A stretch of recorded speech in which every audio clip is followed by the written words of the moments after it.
I want to draw here from social psychologist Albert Bandura for just a moment. It's going to get just a little bit theoretical, but then I promise you it's going to get practical again.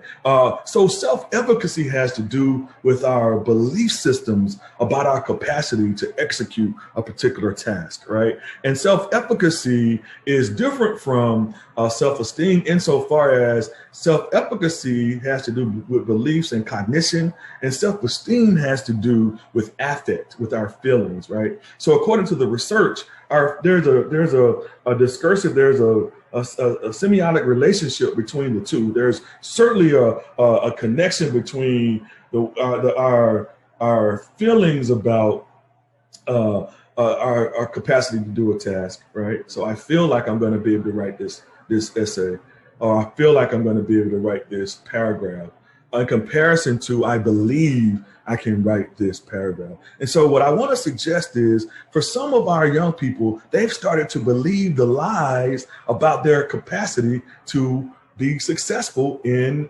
literacy, in reading, in writing, right? So our part of our role, I hope you're hyped, I hope you're pumped up about this, is to help them reimagine, help them reframe the fact that they have the capacity, and we're going to shepherd them, right?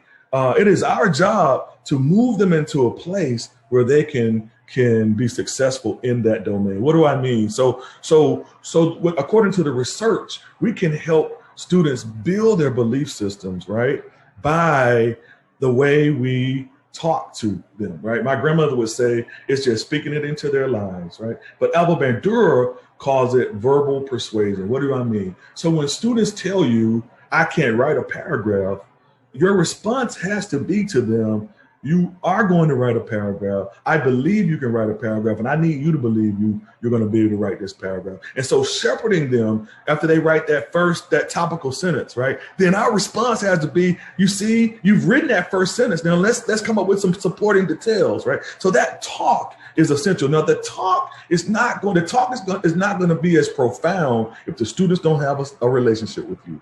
Come on, right? So their capacity to believe what you're telling them and to build their own beliefs, right, will be strongly shaped by their relationship with you and whether or not they believe you're telling them they have a trusting relationship with you that they're going to be able to do it.